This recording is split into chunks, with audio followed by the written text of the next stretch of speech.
American Heart, Cooking Healthy, the Garden Conservancy Program, gardening in your home, your own herbs, spices, and things that you can grow. And then we're also doing how to cook healthy, make healthy salads. So all of that's what's going on Friday. So just let you know that you're part of a 5-week series that we're piloting. And during the fall, during the next year, we'll be doing snippets of that. But one of our main purposes is to see how seniors are connecting. So behind the scenes, we also have students that are calling them, making sure some of them can get in. If they're using a flip phone, they can call. They're working with them. And yesterday, I met with the Rotary, who is thinking how they can supply and help to support some of our seniors to do the pilot with some tablets so that we would be able to see who can get in, who can't. We also know that we're using the Rolls Royce, so we may have to go to the Cadillac version for that. We're not sure yet, but we're exploring it. So thank you all for being a part of that. I just wanted to give you a little background about what this is. We have over 25 partners that we're showcasing during the 5 weeks. So it's not just us, it's women in media. If you look at the list, you'll see a whole list of partners who are showcased in some way throughout this 5-week series. So thank you again for being a part of it. Thank you, Diane. This is really great. Fantastic. So it says here that I am a panelist. Am I a panelist or the moderator? I assumed I was the moderator, but you are the moderator, and you will be moderating. You're in the panelist breakout section. What that is going to ask everyone when you're not speaking to mute yourself. And so you would control a lot of that, telling people, but you don't have, they have to control their own buttons for going on and off. But what you will do, you can give them cues of who it is or whatever, so that is the role that you'll be playing overall with this. Excellent. Okay. And right now you're in the breakout session. David? No, ma'am. No, ma'am. No. Are you out? We're ready to begin. It is 10 o'clock. Oh, okay, so you moved everybody. Okay. I'm going to turn it over to Yvette and David now and get out and say thank you to all of our panelists. Love you. Thanks again. Good morning, everyone. We are going to go ahead and start. Our attendees are joining in. They will be joining in sporadically. So we'll start with our welcome video.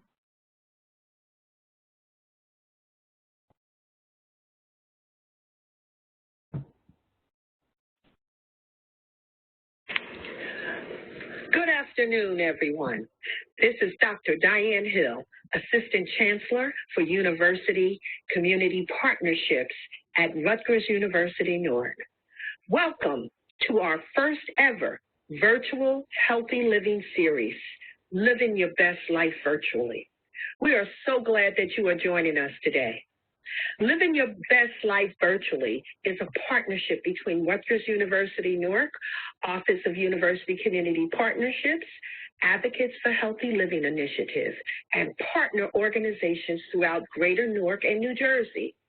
Over the next 5 weeks, we are partnering with you to eat, drink, and be healthy during and after COVID-19.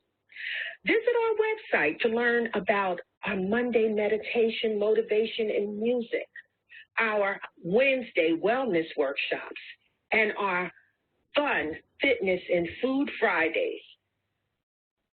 Please visit our website at oucpnewark.edu/AHLI-2020 to register, and be sure to invite your family and friends to join us each Monday, Wednesday, and Friday for an exciting menu of programs to help you to live your best life. Thank you for joining us.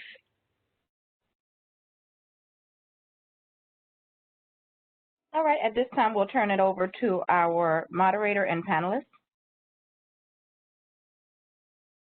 Thank you so much, and I want to thank the Advocates for Healthy Living Initiatives, and of course, Dr. Diane Hill and the Rutgers University Newark Office of Community Partnerships for setting up this event today. My name is Sharif Elnahal. I'm proud to be the President and CEO of University Hospital in Newark, and I want to just start off by saying We have an incredible panel today to talk about a whole array of health issues that all of you may be worried about experiencing, and we're here to answer your questions. We're here for you. We're here to help you understand, some things that you may be concerned about with your personal health, but also the broader context of public health that we've all been facing, which is the COVID-19 pandemic. Let's just face it, it's really been a scary time, and it's been a hard time for so many. We've lost loved ones. We're adjusting to a new normal, having to wear face masks even amongst loved ones that we might be visiting, taking safety precautions like physical distancing, which can be tough to do in an environment where folks were going into this time a little bit more separated, a little bit more lonely, and have had to separate physically for a long time now. And as our vulnerable populations are at greatest risk for this disease, including our friends and loved ones who are the elderly category, folks who are seniors, we really need to protect all of you.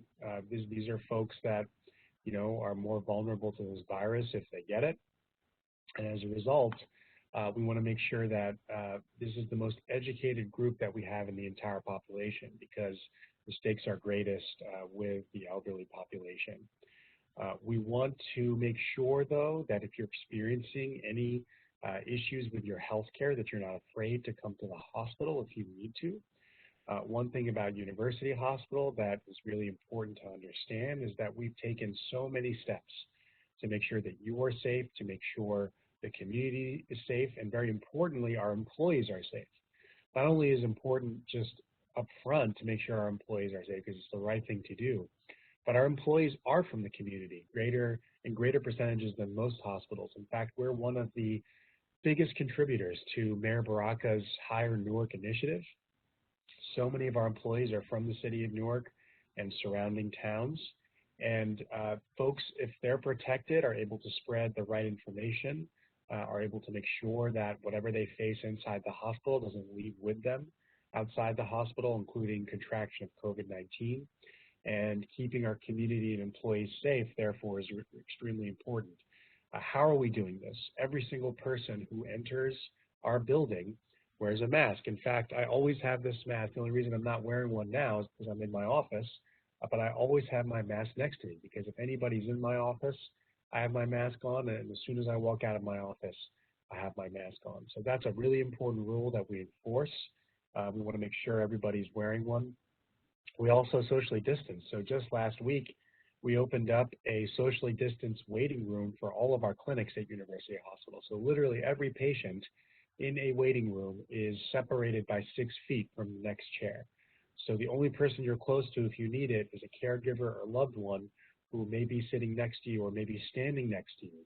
But you are guaranteed in our waiting room to be 6 feet apart from the next patient.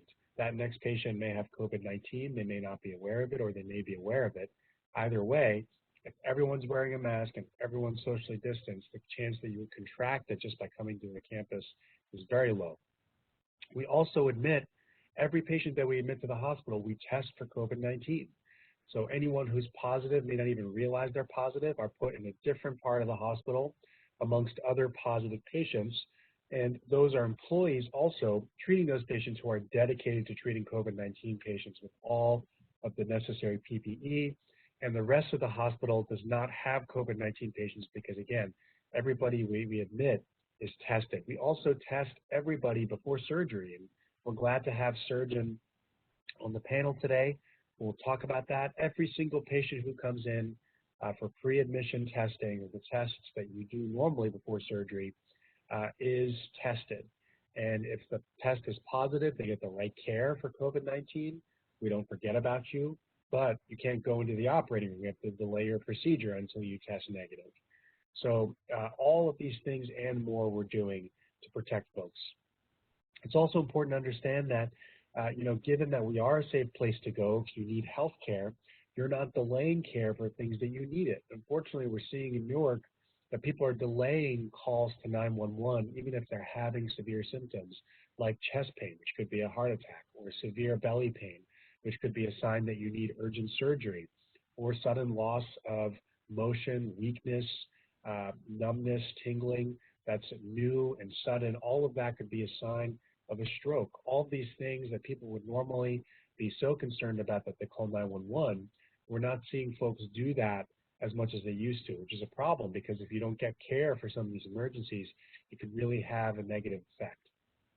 So, part of what we're trying to do today is to convince all of you that it is safe to get your health care, especially for all of you who may have underlying conditions. We are here for you. We want to protect you. We want to make sure that you're able to thrive and continue. And the best way to do that is to maintain connection to your care. Part of that's also telehealth. We've vastly expanded telehealth services at University Hospital. That is a way for us to connect with you for your care if you don't need to come in person. And we're seeing so many people take this up, and it could be as simple as through your phone or your personal computer at home, where you're seeing your doctor, you're seeing your provider, and they are continuing to provide you care. So all of this is really important to protect your health, and that's why we are here. We have no other mission than to protect you and to protect your health. And I'm so happy to be here with an incredible panel today to talk about our response to the COVID-19 pandemic. We were on the front lines back in April, unlike now when we only have 6 patients in the entire hospital who have COVID-19. Back in April, we had almost every patient in the hospital who had it. In fact, we approached 300 patients, almost exclusively all COVID-19 patients in the middle of April. And we were there for them. We were there for the state. We were the regional coordinator for hospital activities across the entire state, asked to do that by Governor Murphy and Commissioner Persicelli, and we stepped up. And we provided a service really not just for Newark, but across the entire northern region. But we are here primarily for all of you. And I want you to know that Newark and the surrounding areas are our first priority because this is the community that we serve. We took a big leadership role, and I just want to talk about some of our accomplishments during COVID-19. Since April 1st, we discharged 544 patients successfully. Since the beginning of the year, it's almost 1,000 patients that we've discharged successfully who were admitted to the hospital with COVID-19. That's a big deal. We're talking about people who came in with very bad disease from COVID-19 that we helped make better. And it's important for everyone to realize that that wasn't by accident. That was because we were there for everyone. We engaged all of our employees, and we got the job done. And it wasn't easy. People were doing jobs they weren't normally trained to do. We had nurses seeing very sick patients with lung disease, for example, mother-baby nurses and labor and delivery nurses. All of these folks were asked to see these patients, and we had to actually move patients into every corner of the hospital we could because of what we faced. But we got through it, and even though there was a lot of lives lost and continue to be lost, unfortunately, to COVID-19, we are getting better and better every single day at treating patients with COVID-19 because we're learning. We have to approach something like this with humility. This is like nothing we have ever faced in healthcare before, and I say that as a physician. I say that as somebody with type 1 diabetes, as a patient, and I say that as a policymaker before coming to this job as a hospital administrator. We have seen nothing like this in any hat that I've ever worn. And to have the right approach where you learn every single day, you get better every single day, is the way we have to approach this. And I'm glad to say that University Hospital has been contributing to expanding the pie of knowledge around COVID-19, not just for this community, but for the entire world with the research that we're doing. So we're researching novel therapies. We have multiple clinical trials open to treat the sickest patients we have. We were a leader in New Jersey for plasma therapy, which is literally taking someone's antibodies who recovered successfully from COVID-19 and injecting it into somebody who is critically ill with COVID-19.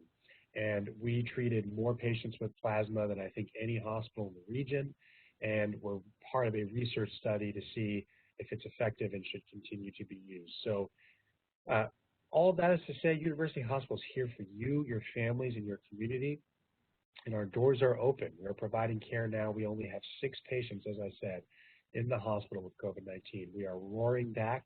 Our emergency room had 250 visits yesterday, and we want folks to continue to come back for their healthcare because it's the right thing to do, especially as we keep you and our employees and everybody in our hospital safe. So now on to our conversation with the panel. I'm so honored to be joined today by just a few of the amazing frontline workers, the healthcare heroes, the reason that I exist, the reason our management team, our state exist in terms of our healthcare mission are these folks. These are the people who are going into patient rooms, who were wearing all the PPE they needed to wear and saving lives. And our panel today is chock full of them. I want them all to introduce themselves to you and tell you about their area of expertise. So why don't we start with you, Dr. Chokshi, and we'll move down the panel. Great. Thank you so much, Dr. I'll really appreciate the opportunity to join this esteemed panel.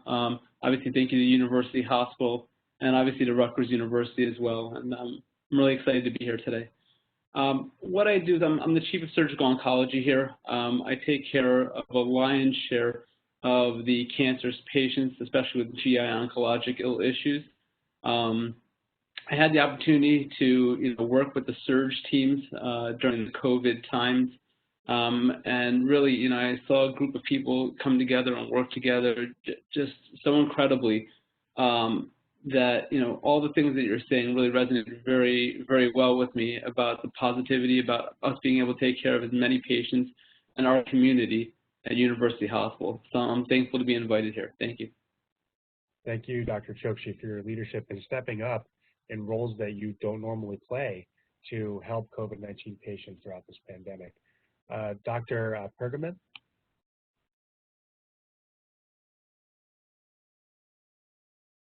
Maybe on mute.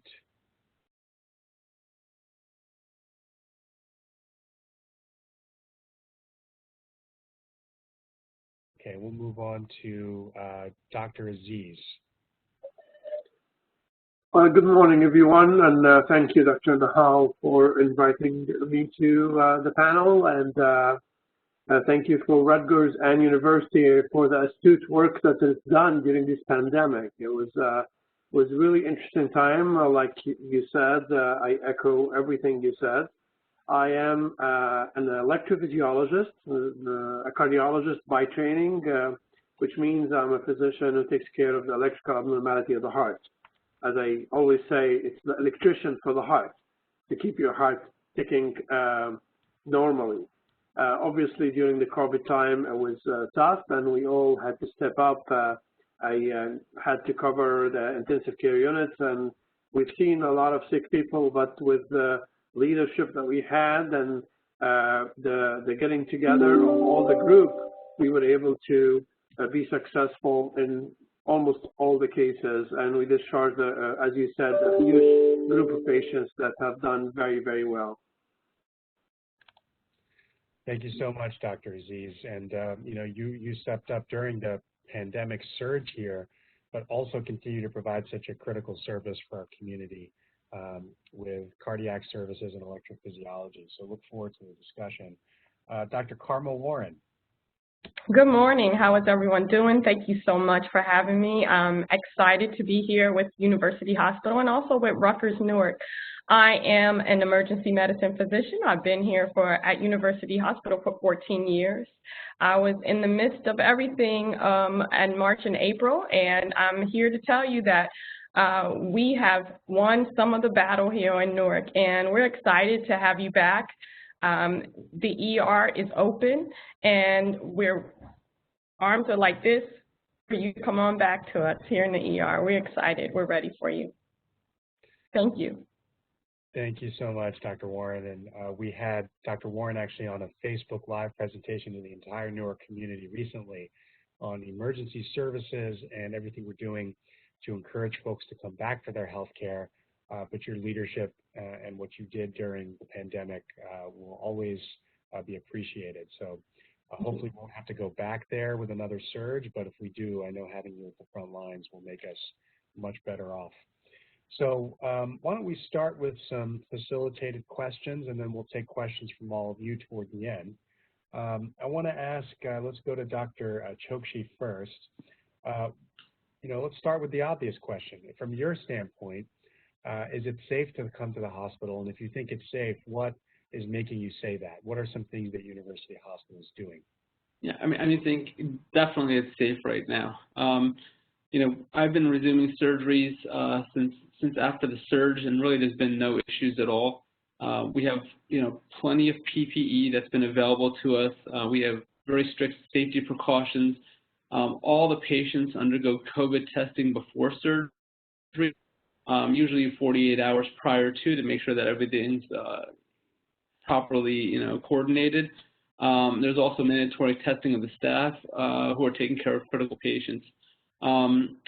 We do have an area that's set up for free testing that's also available for all the employees.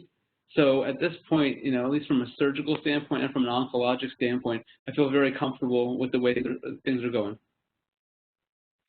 Thank you, Dr. Chokshi. Dr. Warren, you're again in the front lines in the emergency room. Is that safe? And if so, what's making you say that specific to the ER? I love that question because I think just telling our patients that it's safe, they don't necessarily believe that.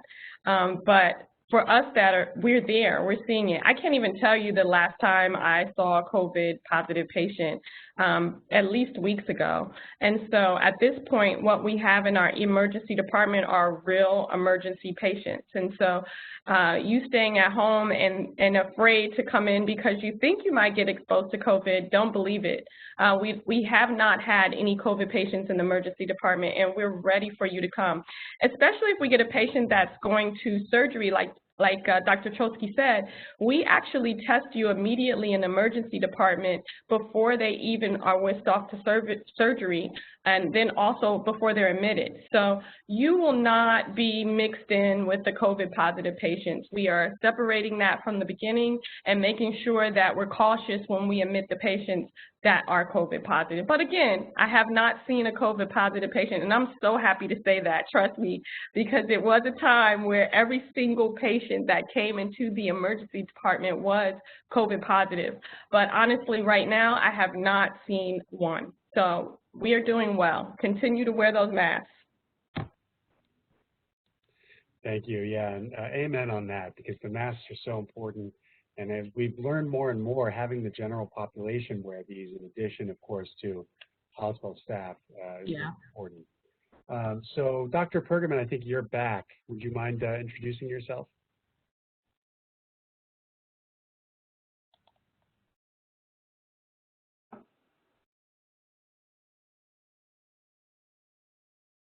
Maybe it's just me, but I still can't hear you.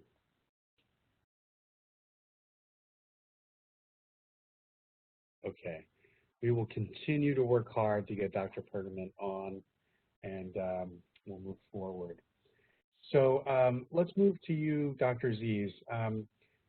We're talking about folks coming back to the hospital for care that they need. And of course, using telehealth is important if all you need to do is talk to a provider and to say, hey, this is how I'm doing, and maybe get a change in a medication regimen, something that doesn't need to come in. But how does a delay of care in person, because maybe people are afraid to come to the hospital, how does that delay in care impact health from your perspective? What have you seen that's been a result of people delaying their care specific to cardiac disease or really anything?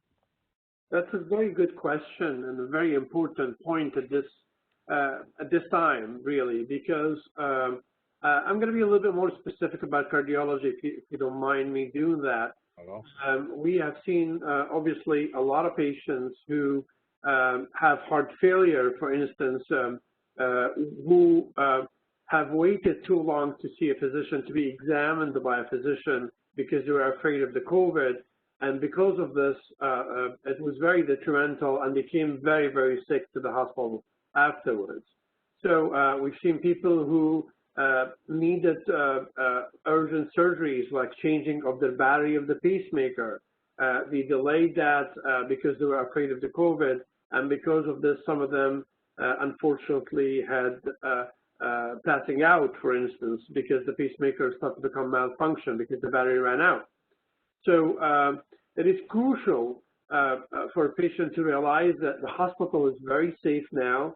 that the administration have done the utmost work to make sure that everybody is protected, that there are enough PPEs for the physicians.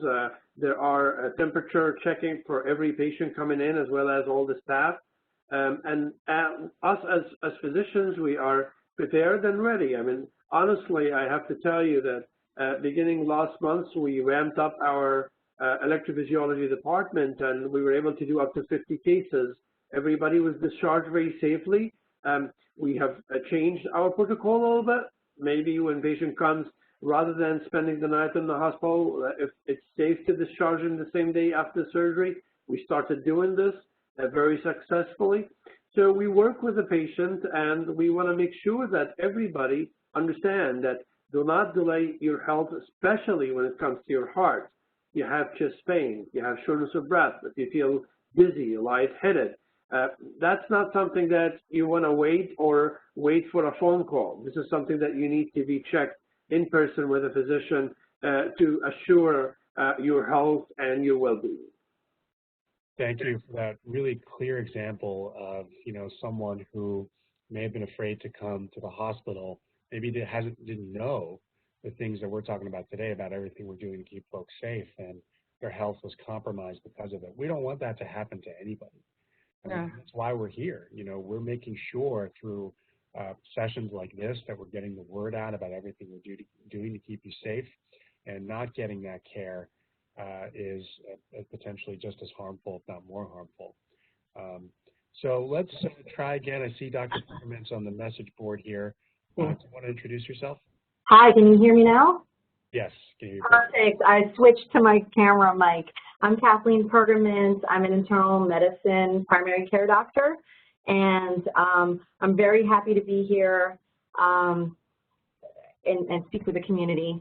My patients have been seeing me both by e-health visits, that's telemedicine either with the phone or with a camera phone or computer, and also they've been coming back into the office now that everything is socially distanced and safe to see us, and we're seeing a lot more people come. But I know that a lot more people really, are still kind of scared to come back, and we do want to alleviate your fears for that, because what we don't want is for all kinds of your medical issues, whether it's high blood pressure, diabetes, even your chronic pain issues or breathing problems, to just go unchecked until it's so bad that you need to head to the emergency room or something like that. It's very important that we continue regular primary care and all of your preventive health care to keep you well. Yeah, thank you so much. And that call coming from somebody, again, on the front lines for internal medicine is really important. I want to follow up with a question to you, actually. What are the things from a clinical standpoint, some of the decisions that doctors and nurses are making? What are you doing to make sure that you're minimizing the risk that if someone comes in, they might get COVID-19? That's a good question. So the first part of it, and I'll talk about the ambulatory setting here, meaning for outpatients, primary care visits. I know the facility itself, you guys have done an amazing job with the waiting rooms, for example. It's not like before where the waiting rooms are all crowded and there's just so many people, right next to each other. There can only be so many, and people have to be distanced, and only so many people can then come upstairs, and you're brought directly into the patient room. You're wearing a mask, I'm wearing a mask, all of the medical assistants and nurses are wearing a mask. We also, when we have medical students or residents there, I'm not having multiple people there in the room with you. We want to keep a real safe social distancing, kind of parameter. And then also, if there are any symptoms, meaning like if you have fever, if you are unwell, they ask people that up front at the door so that you're already flagged, and kind of there's going to be extra precautions there. If you come up to go to a separate area, and And so other people in the building would not be potentially exposed to anything like that. I'd like to just co-sign on that. I mean, in the emergency department, we actually just started letting people have visitors. I mean, honestly, for the greater part of since March, you weren't even allowed into the hospital to be with your family member. If you recall how serious in people passing away, we were doing video, we were doing iPads, but now you are allowed one visitor in the emergency department, and that visitor is also screened as well before they can come back, and that visitor also must have a mask on. So we take it very seriously, and we do not want to expose anyone unnecessarily. And then also bringing them to the back, we want to make sure that their exposure from our patients doesn't go vice versa as well. So we're very serious about that, and we're providing a very safe environment, and we just really want you to come back. I also want to talk about a little earlier with Dr. Aziz talked about it.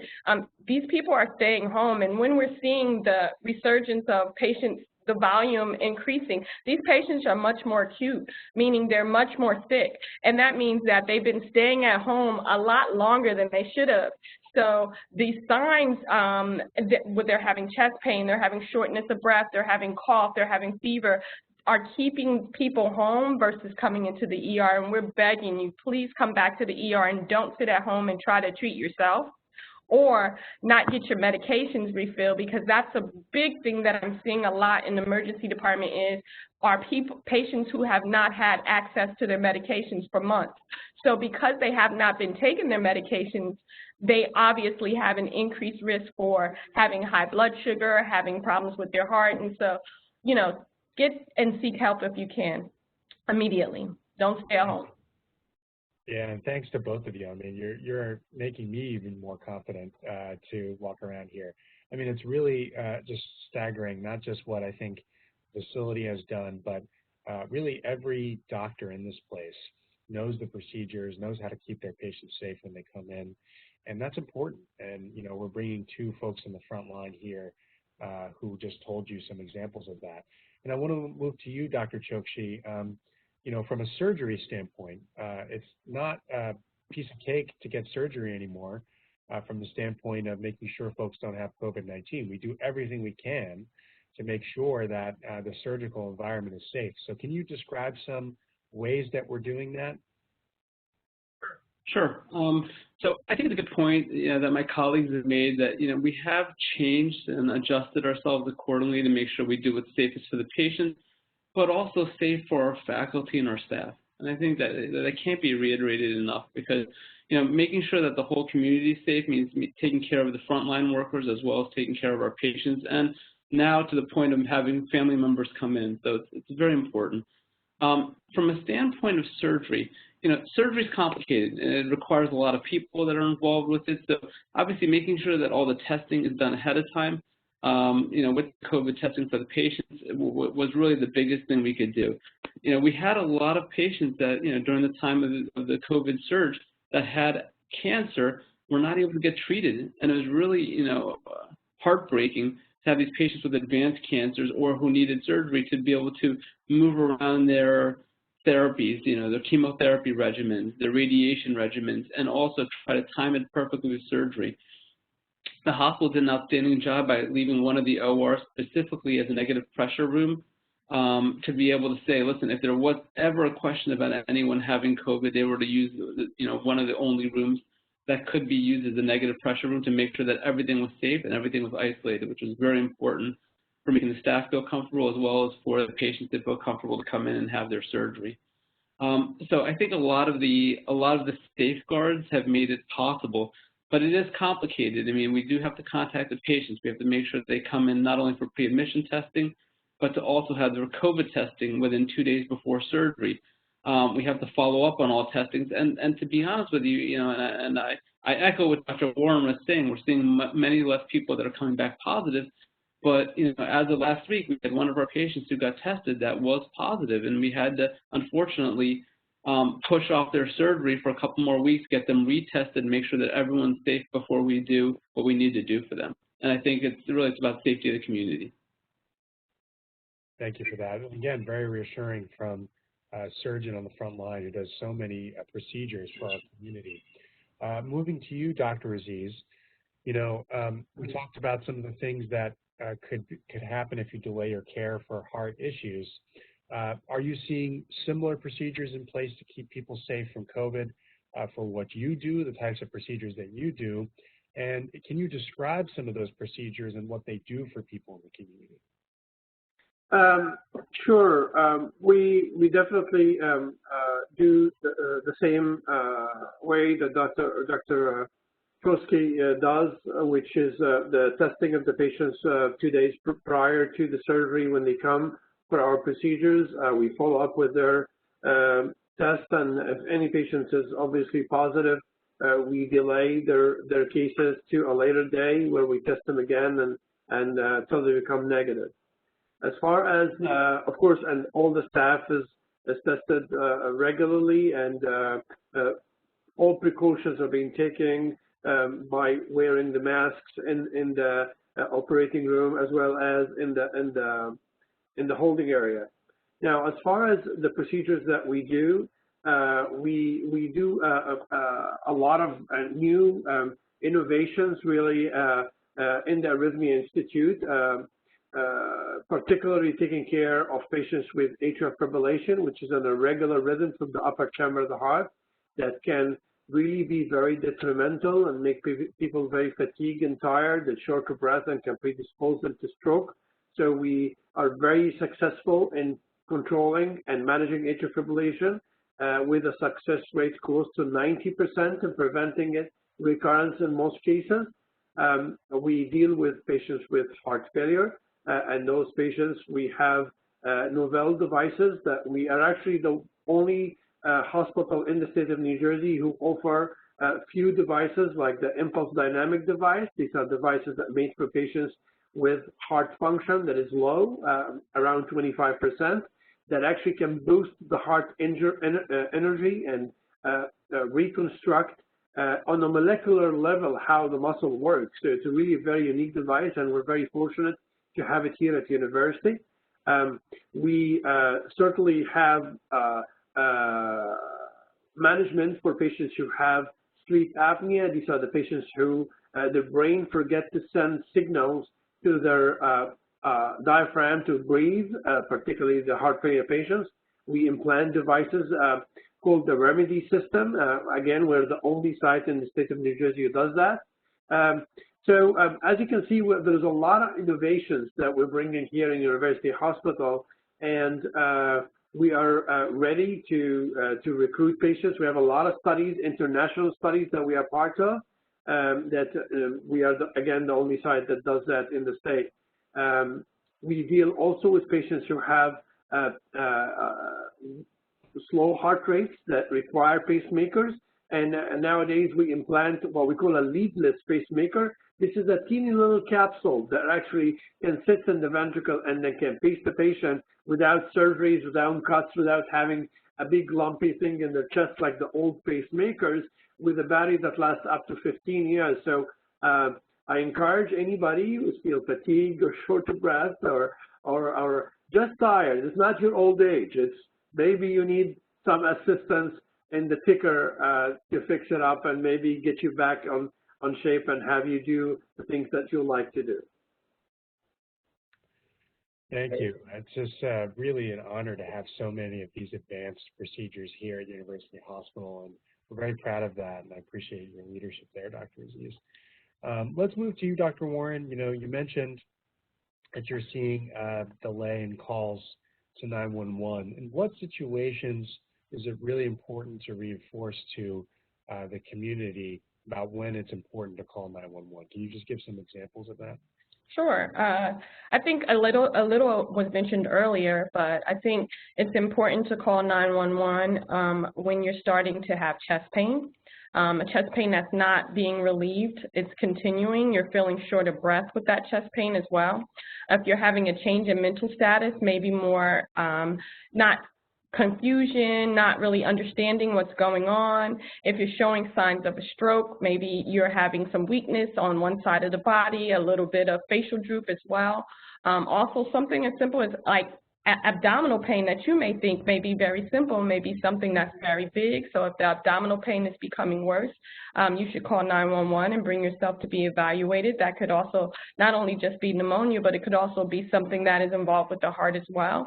And then I would also say if you're just having shortness of breath, cough, fever that's not going away, you should actually call 911 as well.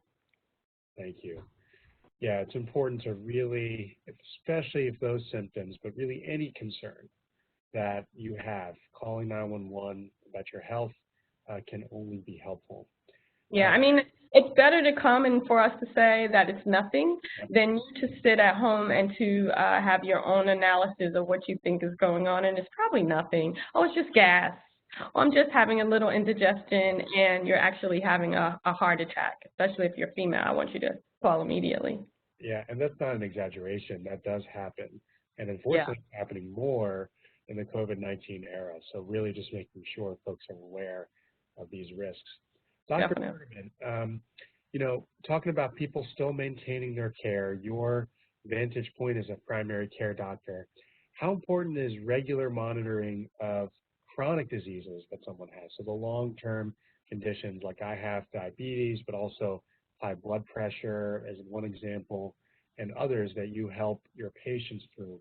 What happens if you miss appointments or discontinue medications because you're not engaging with your care? What can happen in that scenario?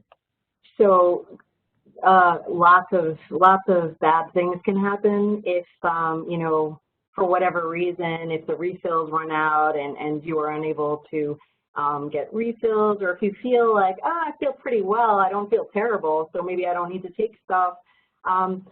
Things, for example, like high blood pressure and diabetes, you may not have any symptoms, even when inside your body processes are underway, for example, really hurting the kidneys, or really hurting your eyesight, or, maybe you just have something mild like a little numbness and tingling in your hands and feet. Sometimes people make the mistake of thinking, I feel well enough, and so either I don't need to see the doctor, this many times a year, maybe I can just see them next year, or maybe I don't need this medicine really, So my job is not to want to put people on medicine if they don't need to be on medicine. We try lifestyle things, like changing your diet, trying to exercise, trying to lose weight, and quitting smoking. And then if you still really need some more help, if it's medicine or something else like a therapy, then, we talk about it. And it's not like the kind of thing where I just write a prescription, give it to you, and you have no idea what I'm asking you to do or why you need to take it. It really is, we take our time and we have a whole discussion, and you are a partner in your treatment. So we want you to understand what the problems are with whatever medical condition you have, so that you can be able to understand, when things are getting bad, when you need to seek help, and why you're doing the things we're asking you to do. Yeah, that's so meaningful, in particular to me as being somebody who has type 1 diabetes. Having the connections to my doctors and nurses is a path for me to be able to manage my condition better. And that's the way people get better and maintain their health, is if they maintain those connections, but of course learn more and more over time and keep themselves healthy. So thank you for that. Last question before we move on to questions. And for anybody in the audience who wants to ask a question, feel free to start putting them now in the chat box, and we will be able to read them off during the Q&A session, so feel free to start doing that now. But I want to move to you, Dr. Chokshi, for our last question. You are a surgeon, but you also know a lot about what folks can do to screen for cancer and prevent cancer, or at least catch cancer early enough for it to be curable. And so can you explain some of the screenings that are involved with some of the diseases you treat, like colon cancer, prostate cancer? Can you explain what folks should be looking out for, and what consequences might be if they lose their care and don't screen for those things? Sure. Being at University Hospital for approximately 9 years now, I've seen a varying degree of, let's start with colorectal cancer first, of colorectal cancer in either very early stages or in this particular community many times at later stages. All of which can be managed by our institute, and we actually are very good at anywhere between stage 1 to 4. But to really make a difference, and the only reason why we do see overall the amount of colon cancer and rectal cancer decreasing in the United States, and really it's only one of the only real cancers that we're seeing a real significant decrease in, is because of our screening processes.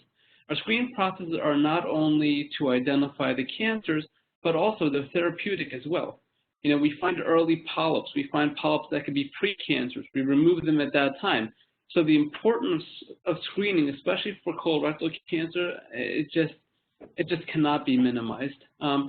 Typically, we look at an age between 50 and 75 years old for patients to be considered for colorectal cancer screening. We think about starting colonoscopies at the age of 50. However, in the last couple of years, the data has come out that and especially in an area like ours where we have a large community of African Americans, that number has actually even gotten lower to 45 years old for the consideration of colonoscopy and screening. Those can be used as adjuncts. There's other tests that we can use, like fecal called blood testing.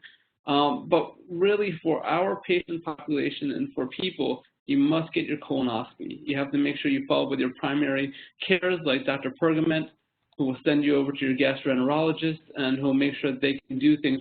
The earlier you can find these polyps, we can take care of them and hopefully not have them proceed on to a cancer in the future. Very similarly, for prostate cancer, we also have, quite a bit of information on this. Following up with your primary care doctor, having digital rectal examinations. Typically, the age of starting this is about 45 years old, and it goes to almost, it really goes from 45 to almost 70. There are exceptions to this rule between 70 and older, depending on what your history is and whether or not you're high risk or there's other things that are going on. And your primary care doctor and or your urologist will certainly help you to sort that out. But making sure that you come in for your digital rectal exams, having your PSAs drawn are very, very important. And these are the things that can help us find cancers when they're smaller, maybe prevent cancers from occurring.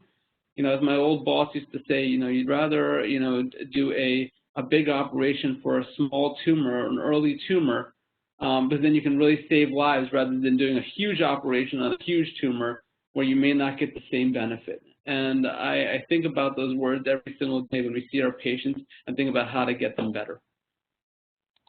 It's really meaningful, and just so many different examples of things that you can look out for when you're interacting with your primary care doctor for screening for some of the cancers that are either, again, preventable or you can catch them early enough to really do something about it and hopefully cure it. I do want to move on to questions. Again, I'll just ask folks to use the chat box. I'm very, very appreciative of all of the insights on this panel. We do have one question. How important is it to wear gloves? It's a good question. I'll ask Dr. Warren and Dr. Pergament to take that first and then move to the procedural folks after that. Anybody want to comment on that? Sure. I don't see anyone without gloves on. So that's actually part of my attire that I wear. So whenever I remove myself from the area where the physicians are documenting and so forth, and I go see a patient, I always have gloves on. And so it's very important. It's another barrier added to our hand sanitizer and our 25-second hand washing after I see a patient. So yes, I think it's very important to have. And I think it's also important if you're going out into some of the stores and grocery stores, I wear my gloves because I just, it's important that I'm not transferring anything over to you as well. Thank you. I will add, of course, for all of us, it's very important to be using gloves and hand hygiene, hand washing. For you guys out in the community, I think that, you know, and I've seen people wearing gloves, that's helpful, but it doesn't replace the hand washing. And then also just be mindful that the gloves are not, you know, kind of like a superhero cape, so that if you're touching all kinds of things with the gloves, you don't be touching your face, or then be, you know, you still got to be mindful of that. That's my one caveat about the gloves. But I do think that if, for example, you enter a store, put your gloves on, touch whatever you're doing, when you take them off when you leave, and then, you know, don't cross-contaminate your car or the bus or your key or bag, whatever it is. I agree. Yeah. Another way of saying that is, you know, wearing the same pair of gloves the whole day. Oh my gosh. May not be as protective. In fact, it definitely won't be as protective. But for example, I've seen situations where, you know, a lot of pharmacies now are providing gloves at the door, which is great because as soon as you come in, you get a clean pair, you put it on, you do your shopping, and then if you throw them in the garbage. So that to me makes a lot of sense because, you know, you're not exposing yourself to whatever else may have been in the pharmacy. So it all depends. It's all about using it right. But something Dr. Pergman said that's really important, does not replace hand washing. Hand washing is critical. And will be the much more protective thing, honestly, over time than gloves. Can I add a corollary? Of course. The masks, right? The simple face mask. I've seen a lot of this happening, right, with the nose out. So this is not, we want, you know, it above the nose, pinch it, have a wire there, and this is how it should look, right? And I know, believe me, all of us here know how suffocating it can be. We've worn this for the entire day, you know, with the N95 beneath and all of those things. But it's, I mean, please, in the grand scheme of things, it's okay, you know. Thank you, Kathleen. That's so important. I mean, I can't tell you how many people come into the ER, and I'm like, yes, put this over your nose, put this over your nose. Grocery stores, they're walking with it here or there. Put it over mouth and nose. And you see these things where it spares the mouth. You know, it's just, you may as well not even be wearing one, unfortunately. Exactly. Yeah. All right. So quickly, Dr. Chokshi and Dr. Aziz, what role do gloves play in what you do, but also your advice for folks in the community with gloves?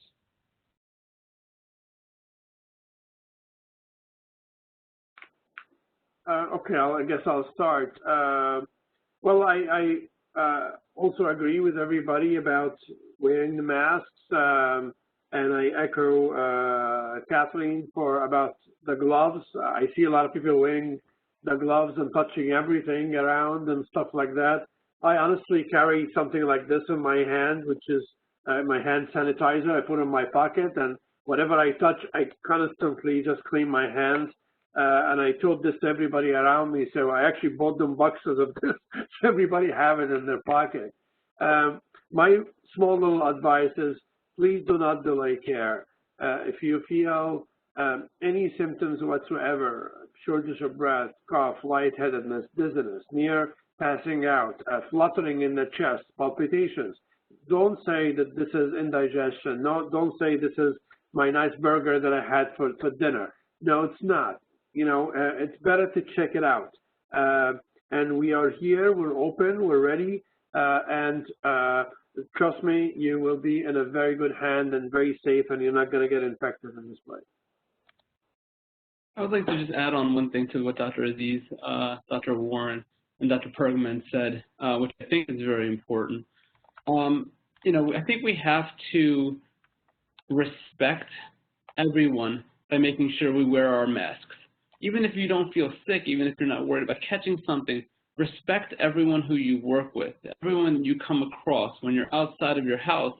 As Dr. El-Nahal had said from the beginning, anytime he leaves his office, his mask is on. This is not only how you protect yourself from, you know, potential, you know, coronavirus infection and the sequelae that can come from it, but really it shows how you respect your community, how you want to take care of the other people you work with, and really shows that you are part of a system that wants to get better. And I think that's one of the things we don't talk about enough, but it's just so important, is respecting each other so we can have the best outcomes. A lot of we're talking to here, or most of the people here, are frontline workers. They were nervous. They have families. They were scared. They have, children, parents, elderly people they may take care of. But they came to work as a way to make sure we could take care of our community and do the right things for people. And that can't be understated. So by wearing a mask in the community, you're not only protecting yourself, but you're helping to protect us. And so that we can take care of people. I think this cannot be understated. Thank you so much. We have seen a couple of other questions come in, which is great. Ms. Parker in the question box says the presentation has been very informative and insightful. Thank you. We just appreciate the opportunity to come here and answer your questions, but I appreciate that. Thank you. The next question is, what is the best way to sanitize masks? Anybody have an insight into that? What do you tell folks about face coverings, how to make them clean? I believe the guidance from the CDC in terms of disposable masks is that you may continue to use them until they are soiled or wet. And then you should discard a disposable mask. Mm-hmm. With regard to cloth masks or things like that, I think you could throw it into the laundry to wash it, probably put it on a hot setting like you would with linen, and that should sanitize. Yeah, I think for cloth masks, I agree. I mean, we wash our hands because soap and water works. So why not wash your mask the same way? Soap and water is going to help it with your cloth mask. Yeah, agreed. And doing it at least once a day is very important. So skipping a day, not good, because whatever's collected on that mask can be actually a nidus for infection or a source for actually getting more risk over time. So washing at least once a day, either in the laundry or soap and water, is really important. A question, what do you foresee happening in the fall with the push to reopen schools? I'll take that one just because I do maintain some contact with the state government. I'll tell you it's a moving target, and it all depends on how many cases we see in New Jersey. And we didn't have this coming into the pandemic because COVID-19 was new, but now we have a robust testing set up in New Jersey that is allowing us to understand much more clearly how many new cases there are. And if cases trend up to a concerning level, the governor just said yesterday, we have to be ready to make sure that schools don't open again.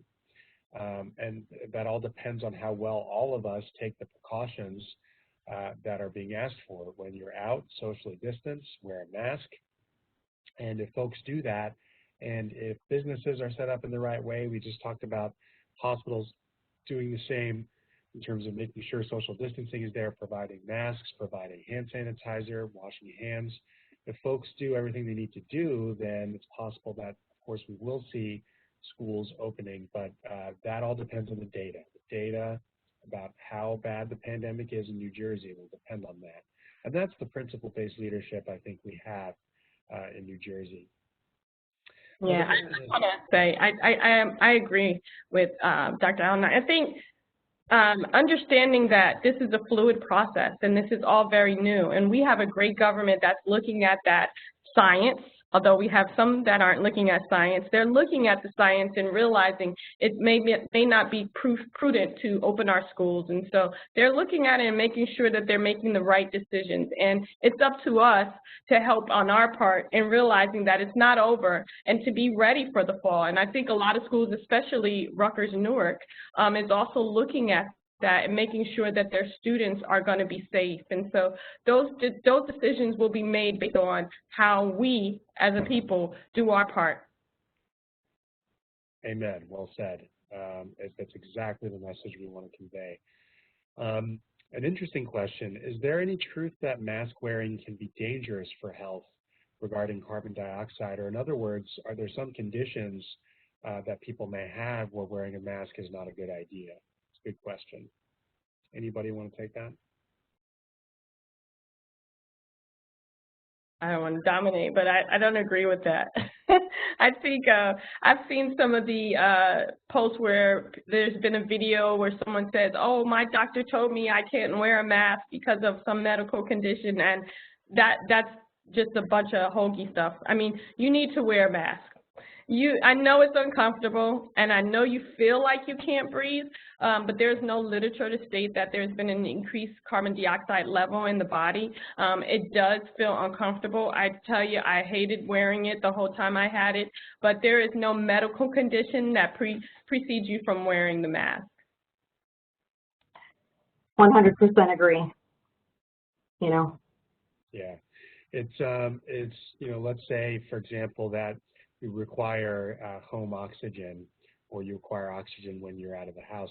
You can have that oxygen the mask on top of it, and you'll be fine. So absolutely, it's I think it would be very rare. Of course, case by case, you don't know, but it'd be very rare where I think a doctor tells you that it's unhealthy to wear a mask.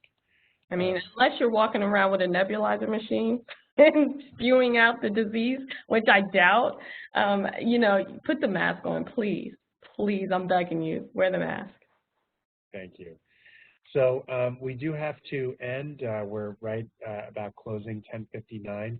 The last question was how you're preparing for a resurgence. We're preparing by stocking up our emergency preparedness plans, and we'll be much better poised if we have to face that in the fall. We hope we don't if people do the right thing. But I just want to say that University Hospital is here for you. I want to thank the panel, incredible panel today. Again, I want to thank Dr. Hill and the entire team who set this up. Remember that we're here for you. Call 973-972-9000 to make an appointment, and always call 911 if it's an emergency, if you need to come to the hospital. Thank you very much. Thank you, Dr. El-Nahal, and thank you, the team. On behalf of the Office of University and Community Partnerships at Rutgers Newark, we thank you all. Thank you for joining us. We want to encourage you to do the surveys. And if you're ready to do some exercise, we have Sit and Fit Zumba on Friday. So please be sure to join us. Thank you, everyone. Have a good day. Bye. Thank you.